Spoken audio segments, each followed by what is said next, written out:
محبت کو دل سے نکالنے کے لیے زکوٰۃ دو، صدقات دو، انفاق کرو، نکالو اس مال کو، نکالو. جتنا یہ مال نکلے گا اتنا ہی دل کے اندر سے مال کی محبت کم ہوگی. اور یہ ساری چیزیں حج میں جمع کر دی، خرچ بھی ہوتا ہے. احرام کے اندر پابندیاں بھی ہیں. احرام کی حالت میں زن و شوہر کا تعلق نہیں ہو سکتا، بیوی اور شوہر کا. اسی طریقے سے آپ بال نہیں توڑ سکتے اپنا. اور پھر یہ ہے کہ اس کے اندر ذکر بھی ہے، تلبیہ بھی ہے. لبیک اللہم لبیک، لبیک لا شریک لک لبیک، ان الحمد والنعمت لک والملک لا شریک لک. یہ ترانہ جو ہے حمد کا اور ترانہ توحید وہاں پر پڑھا جا رہا ہے. تو کیا مطلب بات سمجھ میں آئی؟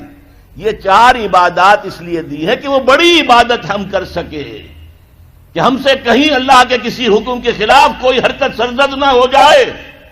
ہر وقت ہمہ تن، ہمہ وقت، ہمہ وجوہ اللہ کی بندگی، اللہ کی اطاعت. اب تیسرا نقطہ ذرا کڑوا ہے.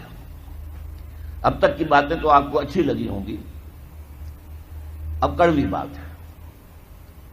یہ اطاعت اللہ کو مطلوب ہے، کلی اطاعت، جسے آپ کہتے ہیں نا پیکج ڈیل.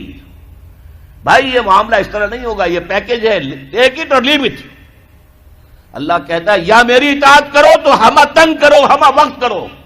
یہ نہیں کہ کچھ میری اطاعت کر لی، کچھ نفس کی اطاعت کر لی، کچھ کسی اور کی اپنی برادری کے رواج کی اطاعت کر لی. نہیں، یہ 20%، 30%، 33%، 50%، یہ اطاعت مجھے قبول نہیں ہے. میرے ہاں تو قبول ہوگی ہمہ تن، ہمہ وقت، ہمہ وجوہ، کامل اطاعت. اگر تم نے روش یہ اختیار کر لی کہ کچھ حکم مانے کچھ نہیں مانے، یہ بڑی تلخ آیت ہے. میرے نزدیک قرآن مجید میں مسلمانوں سے خطاب کر کے اس سے زیادہ سخت کوئی آیت نہیں آئی. افتؤمنون ببعض الکتاب وتکفرون ببعض، کیا تم ہماری کتاب شریعت کے بعض حصے کو مانتے اور بعض کو نہیں مانتے؟ نماز کا حکم کس نے دیا؟ میں نے. نماز تم پڑھتے ہو. سود کی حرمت کا حکم کس کا ہے؟ میرا ہے، اور اسے تم چھوڑنے کو تیار نہیں ہو. کیا یہ میرا حکم نہیں؟ اگر میرا حکم نہیں مانا تو نماز کاہے کے لیے آتے ہو پڑھنے کے لیے؟ تمہاری نماز تمہارے منہ پر دے کر ماری جائے گی، تمہارا حج تمہارے منہ پر دے کر مارا جائے گا اگر حرام کی کمائی سے تم نے حج کیا ہے. مال حلال سے حج ہو وہ حج مبرور ہوتا ہے. حج مبرور وہ ہے جو اللہ کے ہاں حج قبول ہو جائے. آپ کی دعائیں کیوں نہیں قبول ہوتی؟ یاد کیجئے 1971 بہت سے لوگوں کو یاد ہوگا جب مشرقی پاکستان میں جنگ ہو رہی تھی تو کتنی دعائیں قنوت نازلہ مسجدوں میں پڑھی گئی ہیں. اے اللہ مدد کر، اے اللہ ان کافروں کو تہس نہس کر دے، اللہم شتت شملہم، اللہم مزق جمعہم، اللہم دبر دیارہم. لیکن اللہ نے ایک نہیں سنی نہیں سنی.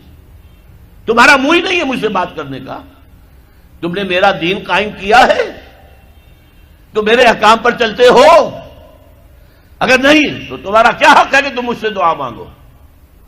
قل یا اہل الکتاب لستم علی شیء حتی تقیموا التوراۃ والانجیل وما انزل الیکم من ربکم.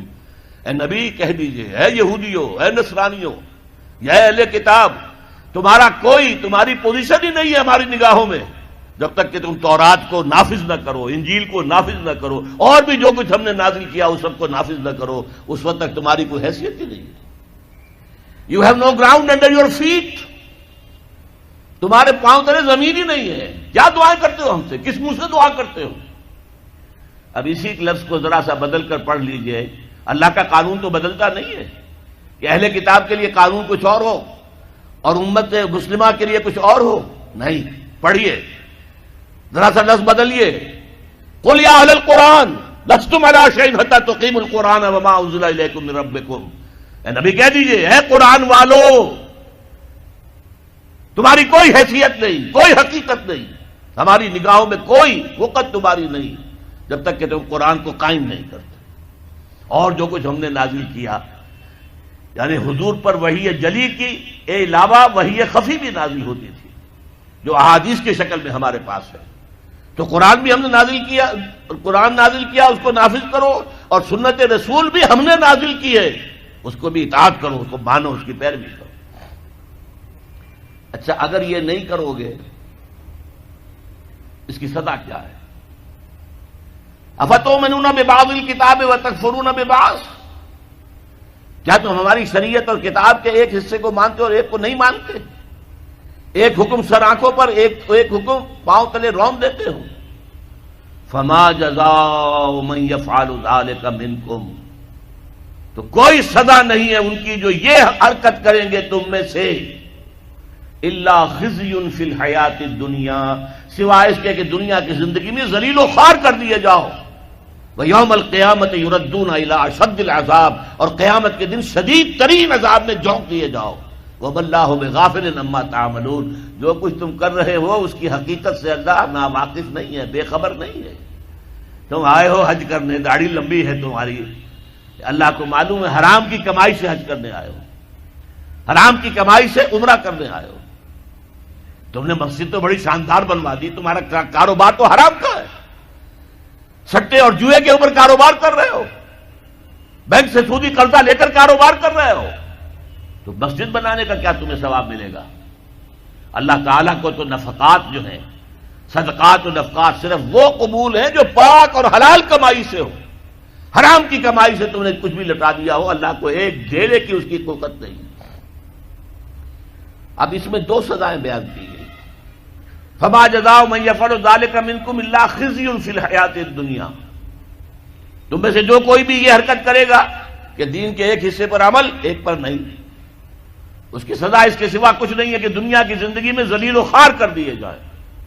یہ تو نقد ہے جو دنیا میں ملتا ہے، اور آخرت میں جو سزا ملے گی وہ یوم القیامت یردون الی اشد العذاب، اور قیامت کے دن شدید ترین عذاب میں جھونک دیے جاؤ گے۔ اب آپ دیکھیے پہلا عذاب تو ہماری نگاہوں کے سامنے ہے، ہمارے ماتھے پر لکھا ہوا ہے۔ آج ہم بعض لوگوں کے نزدیک 150 کروڑ انسان ہیں مسلمان، ہر چوتھا انسان مسلمان ہے، کم سے کم 125 کروڑ تو ہے ہی ہے، گویا کہ ہر 5واں انسان مسلمان ہے۔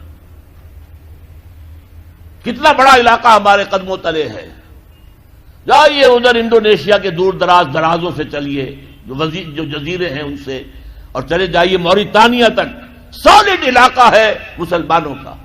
بیچ میں آپ سوچیں گے ہندوستان بھی تو آ گیا، وہ مسلمانوں کا نہیں۔ 20 کروڑ مسلمان ہیں ہندوستان کے اندر، آج بھی دنیا میں سب سے بڑی آبادی کسی ملک میں جو ہے وہ ہندوستان میں ہے مسلمانوں کی۔ اللہ تعالیٰ نے ہر طرح کی نعمت دی ہے، ہر طرح کی معدنیات ہمارے پاس، ہر طرح کی نباتات، سب سے بڑھ کر آج کی دنیا کی قیمتی ترین شے تیل کا سب سے بڑا ذخیرہ یا ذخیرے مسلمانوں کے قدموں تلے ہیں۔ اس سب کے باوجود کیا مسلمانوں کی عزت ہے کوئی دنیا میں؟